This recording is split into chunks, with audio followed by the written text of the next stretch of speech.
Y seguimos hablando sobre las claves de la investigación del crimen de Fernando Báez Sosa. Estamos con Gastón Stelier, es experto en criminalística y perito judicial. Muchísimas gracias por estar con nosotros. Son muchísimas las dudas. Por lo primero que quiero preguntarle es, ¿qué elementos se tienen en consideración para ratificar la afirmación, por ejemplo, que acaba de dar el fiscal Escoda, que es la intención fue matar? A ver, buenas tardes, gracias por la invitación. Para determinar cuál es el motivo que los lleva a ello, necesitamos hacer un estudio integral desde lo que son los elementos objetivos que nos va a dar la criminalística, para después arribar a los criminológicos, que es lo que los motiva a ellos esta acción criminal de salir, buscarlo, identificarlo y poner en marcha ese plan criminal que comienza con las agresiones y finaliza con el deceso de Fernando. Bueno, hoy hablábamos que hay muchas claves, las repasábamos con Rolando Barbano y Rodrigo Alegre, que están cubriendo el tema. Una de las claves tiene que ver con una pisada, ¿no? Claro, un peritaje escopométrico que, primero, bueno, preguntarle qué significa este tipo de prueba. No está claro todavía si es una patada o una pisada, pero si eso también, en el caso de que haya sido una patada o una pisada, puede llegar a marcar alguna diferencia en este peritaje. A ver, partamos de la base que es el peritaje escopométrico para empezar a desandar. Es cotejar un elemento indubitado de algo yo tengo certeza segura contra un elemento dubitado de lo que desconozco su origen, para arrancar desde lo general, pasando a lo particular y llegar al detalle, y buscar características que se correspondan en ambos elementos que yo voy a cotejar. Mediante estudios físicos voy a tomar mediciones, ubicación de esas características, para ver que tengan igual dirección, ubicación y sentido en los dos, y determinar en este caso que hay una correspondencia. Si no tengo coincidencias, voy a decir que este elemento indubitado no se corresponde con este elemento dubitado que yo voy a tener. En este caso cotejo una lesión contra una zapatilla. Ahora, ¿qué es lo que se va a cotejar realmente? Producto ya sea de una pisada, de un golpe de puntapié, se produce una lesión equimótica en el rostro de Fernando, que es una ruptura de esos vasos fibrilares o vasculares, que va a tomar de forma prácticamente a modo de sello la forma, morfología de ese elemento que lo va a golpear a él. Es decir, es una lesión contusa, es un golpe o es como lo que vemos como una especie de raspón o de presión cuando te agarran fuerte, o lo que... A ver, tenemos distintos tipos de lesiones. Tenemos lesiones contusas, lesiones desgarrantes, cortantes o punzantes. En este caso es una lesión contusa, es decir, un golpe o choque con o contra un cuerpo duro y romo. ¿Qué es lo que define el golpe o choque? ¿Qué elemento tiene el dinamismo, la velocidad o el movimiento en el espacio para determinar si es golpe o choque? Es decir, la cara de Fernando no golpea la zapatilla, por lo tanto no es un choque. Hablamos de un golpe de un elemento que no tiene filo, por eso es romo, contra el rostro. Esa morfología del elemento que lo golpea, debido a la intensidad de ese golpe, genera esa ruptura de las fibras vasculares, esa infiltración hemática se colecciona en el sector donde es recibida la energía de ese golpe y va a adoptar la morfología exacta del elemento que lo golpeó. O sea, en este caso, si hay algún sello de la suela o algo, tendría que estar esto en el lugar a donde lo lastimaron a Fernando. Exactamente, es decir, si la suela fue un pisotón, si la suela tiene características particulares, las va a transmitir al plano corporal de Fernando, donde se produce ese impacto. Si es un puntapié, vamos a tener que determinar la puntera de ese calzado que se secuestró en el allanamiento, cuál es el que va a coincidir con la lesión que él tiene. Primero nos permite descartar los elementos que no tienen coincidencias. Con los que tengo coincidencia, empezar a hacer un estudio más exhaustivo, ver cuáles son las características particulares para llegar al detalle y determinar si fue un pie zurdo, un pie diestro, cuál es el que le golpea de acuerdo al ángulo de incidencia también de ese sector del calzado. Si bien en cuanto a la situación de las penas no cambiaría en el caso de ser partícipe necesario o coautores, sí es importante a los fines de entender qué fue lo que pasó, cuál fue la mecánica del ataque y qué rol cumplió cada uno en esto. ¿Cómo se determina cuál es el golpe letal? A ver, hay que hacer estudios histopatológicos para determinar si todos fueron vitales. Es decir, para poder hacer este estudio escopométrico entre esta lesión corporal que tiene Fernando contra el calzado, necesitamos que las lesiones sean vitales, es decir, con Fernando en vida. Las lesiones post-mortem no me van a generar esta infiltración del tejido hemático, por lo tanto no me van a corresponder. Hay que establecer luego, después de todas las lesiones que él tiene, cuál es la que tiene entidad suficiente para causar el deceso. Al haber politraumatismos, vamos a tener un conjunto que ya sea en forma aislada o todas en su propio mecanismo de acción que van a causar el deceso de la víctima. No se puede determinar exactamente cuál es, así a priori, la lesión que le genera el deceso. A lo mejor el golpe de la zapatilla o del puntapié genera un cierto desplazamiento de la cabeza y o sea, lo que es la masa encefálica continúa el sentido de desplazamiento aproximadamente 20 milisegundos, es decir, la cabeza se detiene pero la masa encefálica continúa. Eso va a golpear contra la cavidad ósea y va a generar un hematoma interno. Entonces es un conjunto de lesiones que desencadenan en ese, yo estuve leyendo ese shock que tuvo él neurogénico. Bajándolo un poco a tierra, básicamente por la lastimadura que deje ese golpe se puede saber si fue estando vivo o estando muerto. No, para que se haga el estudio escopométrico todas las lesiones tienen que ser vivos, vitales, es decir, con Fernando en vida. Después vamos a determinar... No, te quiero decir que la lesión que deja es distinta si es una persona que está viva. Claro, pero por eso te digo, para el estudio Escopométrico necesito que esté viva, porque no me va a generar en un cuerpo sin vida esa infiltración. Por lo tanto, acá podemos determinar primero que Fernando estaba con vida cuando recibe ese golpe. ¿Por qué? Porque tengo una impronta y un objeto que golpea contra él. Ahí ya tengo el primer elemento. Después, de acuerdo a la morfología que ese objeto deja en el plano corporal donde recibe toda la mayor cantidad de energía, puedo determinar qué fue lo que lo golpeó. Voy a descartar, por ejemplo, un cinturón, un palo, dos elementos que no van a coincidir con esa morfología que él tiene a lo que es el nivel de plano subcutáneo. Después voy a ver si tengo un plano de incidencia, ya sea hacia un lado o hacia el otro, me va a permitir determinar si fue el pie izquierdo o fue el pie derecho de ese calzado. Y después, siguiendo el descarte, ya sea para incluir o no o incluir a cualquiera de los imputados, el calzado, ¿qué talla tenía? Voy a poder descartar los que tengan menor o mayor. Ahora, lo que es complejo en este caso, bueno, también está el registro en video, con lo cual imagino que son muchos elementos probatorios que se van cruzando para darle o no consistencia a uno u otro. Pero me preguntaba, dadas las fisonomías, algunas similares, podría pasar que haya huellas similares. ¿De qué manera se diferencian? A ver, las huellas, el golpe contuso, si no tiene mucha velocidad, mucha energía, mucha fuerza, no va a generar el reflejo de esa característica particular que tenga el elemento en el cuerpo. Sí voy a tener distintas lesiones contusas. Ahora, si resulta de este estudio escopométrico que ese calzado que le deja esa impronta no correspondiera con aquellas dos personas que sí son captadas como autores y coautores, ya estoy teniendo otro integrante más como coautor. Es decir, acá tenemos un hecho criminal. Ese hecho criminal es una sucesión de eventos y cada evento va dejando su propio rastro, su propia evidencia, su propio indicio, que nosotros luego de analizarlos lo vamos a elevar al rango de prueba jurídica. Hay que hacer un estudio integral de todos, porque todos son parte del mismo mecanismo de producción. Es decir, nos va a permitir, ya sea, excluir a estos dos como autores y coautores, o en tal caso, sumar un tercero.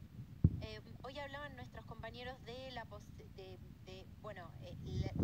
distintas posiciones que tienen los imputados con respecto a la investigación, ¿no? Algunos ya fueron captados en video, de algunos hay dos de ellos particularmente señalados como coautores, pero pensaba, y es su expertise, en lo complejo que es determinar las responsabilidades específicas en el caso de algo de un crimen perpetrado de manera tan colectiva. Estamos hablando de la participación de 10 personas. Sí, acá también hay que hacer un estudio, a lo mejor, de los calzados que fueron secuestrados en el allanamiento, para buscar algún indicio, ya sea hemático, que tengan esos calzados producto de los golpes que recibió Fernando y alguna lesión que le haya generado un pequeño sangrado. Es decir, por el principio de transferencia, yo hoy vengo acá, le estoy dejando rastros míos y me voy a llevar cosas que yo no tenía antes de venir al canal. Eso es el principio de transferencia.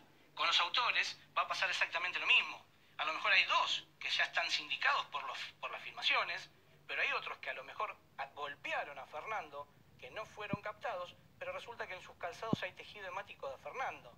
Eso va a permitir determinar que esa sangre se transfirió al calzado por algún mecanismo. ¿Cuál puede ser? Y teniendo este conjunto de lesiones, es muy probable que haya sido producto de un golpe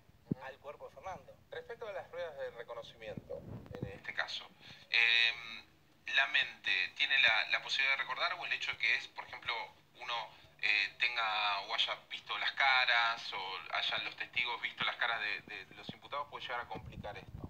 Sí, muchas veces cuando los casos son tan mediáticos y hay tanta difusión de imágenes, puede ser que alguien asocie una característica particular de una persona y producto de toda esta divulgación, esa reconstrucción que vamos haciendo nosotros en nuestra cabeza de los hechos, permite inferir algún tipo de equivocación o sindicar a algún autor como que estuvo. Por eso a veces cuando uno dice no hay que divulgar las imágenes de los presuntos autores, dicen no, pero hay que escracharlos y demás. Es preferible hacerlo en una etapa posterior, luego que haya pasado este tipo de prueba, para evitar cualquier pedido de nulidad. Pues yo tranquilamente como defensor puedo decir, pero los indican como el autor porque ya salió en todos lados las fotos de ellos dando vuelta y... No, lo que nos marcaban nuestros compañeros es que hay además, digamos, testimoniales, hay testigos que dicen y que los ubicaron en el lugar. Digo, además de los registros fílmicos que todos vemos, están también los testimonios de testigos. Ahora sí es válida la pregunta de, valga la redundancia, la validez, al menos para los defensores, de la rueda de reconocimiento. Sí, a ver, si fue hecha previa declaración, o sea, previa divulgación, tiene mayor peso que si hecha es posterior. Por eso siempre digo que el tema que hay que juntar todos los elementos que sean probatorios, ya sea objetivos o subjetivos. Las declaraciones son subjetivas, por lo tanto, ese conjunto, ese cúmulo de elementos van a permitir arribar a una sentencia condenatoria o absolutoria. Lo interrumpimos un minutito porque vamos a tomar contacto con Catalina Bonadeo, que está con Pablo Ventura allá en Villa Gesell. Hola, Catalina. Hola Nacho, ¿cómo estás? Estamos con Pablo, estamos con José, su papá. Pablo, una imagen totalmente distinta a la que veíamos ayer. Por suerte, mucho más relajado, menos nervioso. Estuvo con varios de sus amigos que lo vinieron a visitar hoy al hotel y se está tomando el tiempo entre tanta presión y tanto dolor que sintió durante estos días de hablar con nosotros. Así que Pablo, de vuelta, gracias. Y al lado, el papá que estuvo estoico días y días contra la corriente, presentando pruebas para de a poquitito y empezando a limpiar el nombre de su hijo. Pablo, ¿cómo estás? Bien, por suerte estoy mucho mejor y mucho más tranquilo de todo ahora que salieron la gran mayoría de todo. Estuvieron tus amigos acá, así que ahí pudiste relajar y despejar un poco de todo lo que pasó. Claro, sí, ellos obviamente me dieron más tranquilidad y por ahí hicieron que esto sea por ahí ahora mucho más mejor, por decirlo así. Mejor, más tranquilo. Sabemos que el primer encuentro o uno de los encuentros más importantes con tu papá fue cuando te liberaron. Supongo que ese momento tenés pocos recuerdos porque hasta tu papá dijo que estabas medio en shock. Pero después cuando pudieron venir acá, cuando pudiste dormir, tranquilizarte, ¿qué se dijeron entre los dos en medio de tanta locura? Nada, más que nada agradecerle y más que nada porque es un padre.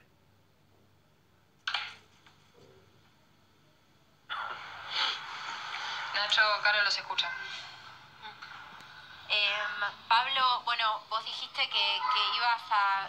diste declaraciones, lo vimos y lo comentamos aquí en TN Central, al diario La Nación, diciendo que ibas a participar de las ruedas de reconocimiento como parte de este proceso. Sigue eso como una decisión firme, además es algo solicitado por la justicia. De alguna manera alarga un poco este proceso que ha sido para vos, por lo que contás, sumamente traumático, ¿no? Sí, tal cual, pero bueno, la verdad no conozco bien cómo es lo de las ruedas, eso calculo sabe mejor mi papá, pero bueno, ya digamos que estoy muchísimo más tranquilo que ayer, que digamos que estos días fue lo peor. Pablo, respecto a lo que tiene que ver con estos chicos, ¿los conocías? ¿Tuvieron en algún momento alguna discusión, algo respecto a, digamos, que te nombraran o que era habitual que te nombraran como echándole la culpa a distancia a alguien como en tu caso sucedía con vos? No, yo solamente los conocí a vista, pero viste, Zárate conoció chica y todos nos conocemos con todos, pero más que eso yo, digamos, no soy amigo, nada, simplemente que los conozco de vista. ¿Y en ningún momento ellos te hostigaron ni te hicieron bullying o alguna cuestión agresiva con vos? No, a veces una vez sola, pero fue algo muy, digamos, sutil, no es algo... Pero bueno, no, digamos que... No, fue una situación hace mucho tiempo, pero no importa. Pablo, vos tenías conocimiento, nosotros ayer hablamos con Urra, el apoderado legal del club, que comentaba que era algo sabido en Zárate que se producían ataques en patota, en manada, a una sola persona. Hemos visto algunas publicaciones en redes sociales de las personas que están actualmente detenidas, donde hacen referencia a este tipo de situaciones. ¿Vos conocías o sabías de que algunas de las personas que hoy están acusadas de haber matado a Fernando Báez Sosa estuvieron involucrados en episodios similares? No sé, eso yo creo que lo comprobarán las pruebas, pero eso la verdad yo no estuve en el momento, entonces no puedo decir nada sobre eso. Pablo, ahora, bueno, ¿hay alguna respuesta por parte de la justicia si después en unos pocos días ya puedas volverte a tu casa? ¿Qué te dijeron? ¿Que te quedes ahí en el hotel? No, eso yo no lo sé porque yo no sé esas preguntas. Dale, va a contestar el papá. Sí. Sí, mira, nos dijeron que nos tenemos que presentar a la ronda de reconocimiento el jueves, viernes, lunes y martes. Después lo que va a pasar, no sé, pero supongo que después de eso se acaba todo. Nos podremos ir a casa tranquilos. Sí. José, Otra cosa no te puedo decir. no, Sí. José, le quería preguntar por el tema por algo lateral, pero que obviamente es importante para ustedes. Ustedes se iban a ir de vacaciones. Con todo este tema, ¿cómo quedó todo Sí. eso y tu trabajo? No sé, básicamente como familia. Nos arruinaron las vacaciones, además. Nos íbamos el día 20 hasta el 31 a Uruguay. Sí, obviamente, esto ya se descartó. Sobre todo por la facultad de Pablo, que él tiene que rendir un par de finales también, creo que el 11, 12 de febrero, por ahí. Pero bueno, Y toda en esa este plata momento la lo que perdieron. pensamos de la realidad. No, es un amigo, muy amigo, muy conocido, un agente de Uruguay. Yo le hablé ayer, le digo, mira, te giro el dinero, porque si yo le iba a dar la mano. Y me dice, no, olvídate, no te hagas problema, no me debes nada. Si querés, tenés el departamento a tu disposición, vengan 2 días, 3 días, 4 días, no te hagas ningún problema. Así que estamos viendo a ver si aunque ya lo vamos 3 días, 4 días o no. Estamos evaluando. Vamos José, a ver, la verdad no sabemos. José, Carolina Moroso lo saluda. Quería preguntarle por algo, una crónica que trascendió en el día de hoy y que tiene que ver con lo que sucedió en esa noche en la que detienen y trasladan a Pablo a Villa Gesell. Usted sufrió la rotura de un neumático cuando viajaba, entiendo, atrás de la policía. Sí. O sea, un viaje que pudo haber terminado en una tragedia para usted. Sí, la verdad que sí. Vos sabés que hicimos no más de 1,5 kilómetros, no, un poquito más, 10 kilómetros. No, sí, ponle 10 kilómetros. Y íbamos bastante despacio, no más de 110, 120. Reviento los neumáticos nuevos, completamente nuevos. Reviento un neumático y hago un giro. No volqué de casualidad. Digo, esto sigue de mal en peor. A esa hora de la noche, no había gomería, tuve que volver a Campana, conseguir que no sola gomería abierta. Consiguieron justo la misma medida del neumático, ya los había perdido. No había preguntado ante tanta locura dónde lo estaban trasladando a él. No tenía el teléfono de la gente de la DDI, obviamente, porque lo mío era ir atrás de ellos, íbamos despacio. Así que sí, me la pasé todo el día viajando de Madariaga a Villa Gesell, a la comisaría 1, de ahí no sabían nada, a la Madariaga, en un momento a Dolores, volver, después di con la DDI. Sí, no, todo mal, venía todo para atrás. Un derrotero, Sí. una pesadilla, Sí. por lo que está describiendo. Los peores 24 horas de mi vida, es increíble. Digo, me está pasando todo. Me está pasando todo, todo. Y te lo juro, no es para reírse. Estaba yendo muy despacio con el neumático roto y hasta me hace caca una paloma en el brazo. Digo, no, te lo juro. Digo, no, ya falta que pase un gato negro porque me están pasando todo ya, ¿viste? Es increíble. Ahora es increíble. Las peores 24 de mi vida. José, la verdad que lo que usted está relatando es muy impactante, indigna también, porque usted se estaba por ir de vacaciones después de haber trabajado todo el año y haber ahorrado para poder oxigenarse un poco. Estaba en su casa y tuvo que ir a las corridas, casi se mata en la ruta por ir a buscar a su hijo que lo habían detenido por un crimen que se cometió a cientos de kilómetros en donde ustedes estaban. Perdió las vacaciones, ya perdió todo, la tranquilidad se va a tener que quedar ahí. Algo lo adelantó su abogado, pero ustedes van a accionar legalmente contra los responsables de toda esta complicación que como familia les ha traído y para Pablo obviamente una complicación legal. Mira, realmente mi abogado quiso charlar algo de eso conmigo, yo estoy enfocado, quiero que Pablo salga, ahora estoy un poco más relajado, pero hasta hoy al mediodía la verdad la locura seguía. Pero sí, esto supongo que sí, esto no va a ser gratuito, pero ni siquiera por un tema de dinero, sino que el sufrimiento de la familia, la locura de las vacaciones, un chico muerto que le... Escuchame una cosita, ¿cómo puede ser? Ahora todas las personas van a decir que Pablo es bueno, no, van a decir que Pablo es bueno, que Pablo es malo, porque es así la sociedad lamentablemente. Sí. Mucha gente no va a querer escuchar. Y ese nombre un poquito manchado siempre queda. Y no tiene que ser así, obviamente, pero un poquito manchado siempre queda. Esa es mi gran bronca, esa es mi gran bronca. Más que nada eso, te juro que es eso.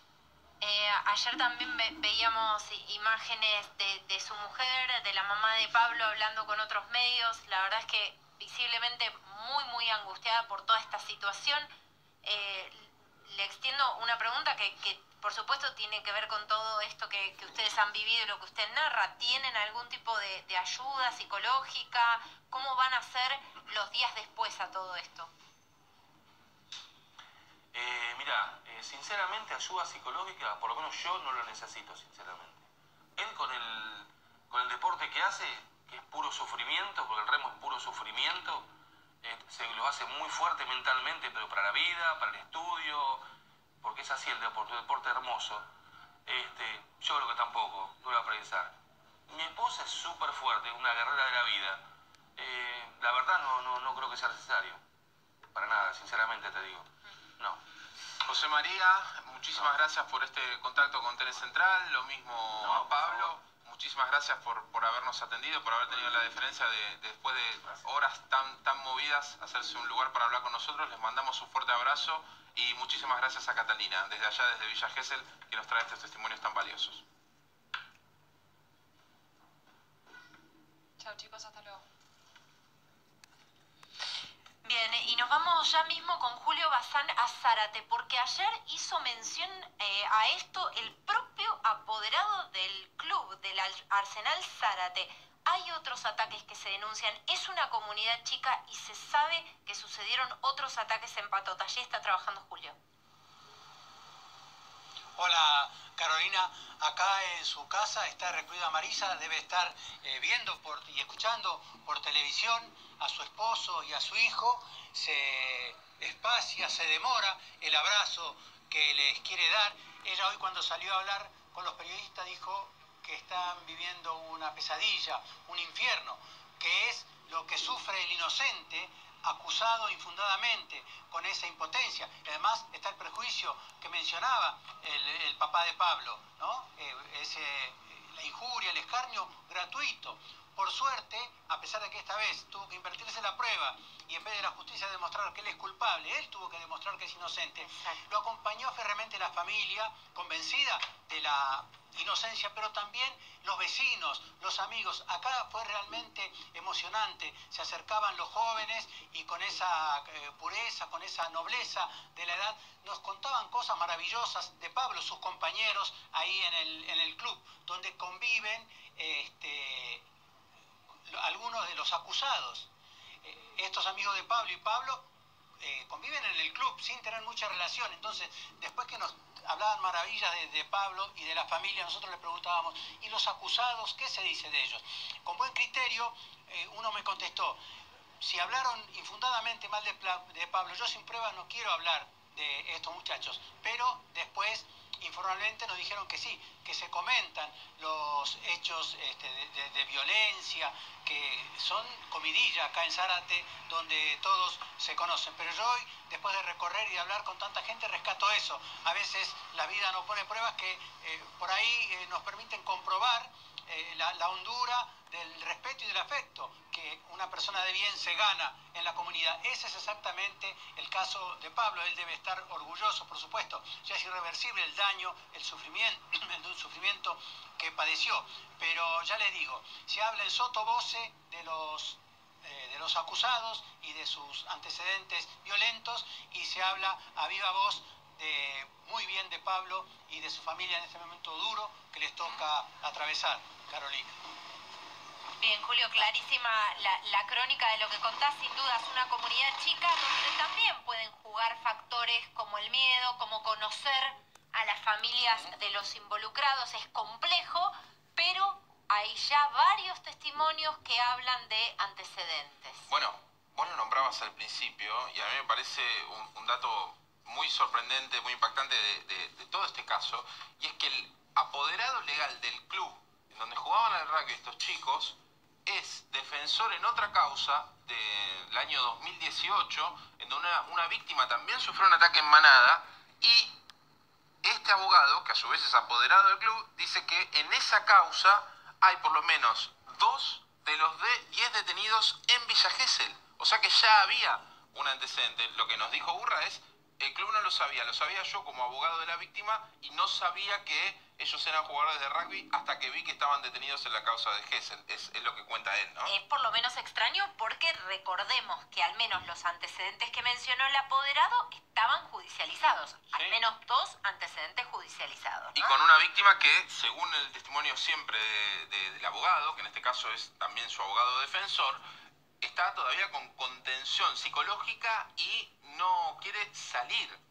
Por ejemplo, nosotros los intentamos contactar, no quieren ni siquiera hablar por el miedo y también por el trauma que generó en esa víctima, un ataque que afortunadamente, miren lo que es el tema, que tenemos que decir que afortunadamente no lo mataron ahora, porque ya la escala se elevó a niveles ya increíbles. Sí, hoy hubo novedades. Recordemos que uno de ellos jugaba en el Casino, formaba parte de ese club, y el club anunció la suspensión. Se trata de Máximo Thompson, uno de los señalados como posible coautor junto con Ciro Bertozzi. El Arsenal Zárate también sacó un comunicado con respecto a los involucrados, pero lo cierto es que ayer, en las palabras del apoderado, había un esfuerzo por desligar al club. Por supuesto, esto sucedió en el marco de sus vacaciones en Villa Gesell, pero uno se pregunta qué pasó frente a estos antecedentes y qué se hizo con estos antecedentes, ¿no? Bien, despedimos a Gastón Steller, que con muchísima claridad nos contó cómo va a ser todo el proceso de investigación, que tiene muchísimos puntos claves, pero que también es complejo por el carácter colectivo del ataque, ¿no? Sí, claro. Este dato que acaban de dar con relación a causas anteriores. Es importante tratar de relacionar los hechos anteriores con este para determinar ese modus operandi y ver si responden a una mecánica serial en repetición de esos actos, para poder vincularlos y establecer más responsabilidades, ya sean los partícipes como los coautores. Importante. Muchísimas gracias. Muchísimas gracias. ¿Vamos a una pausa? Así es, vamos a una pausa, ya venimos con más.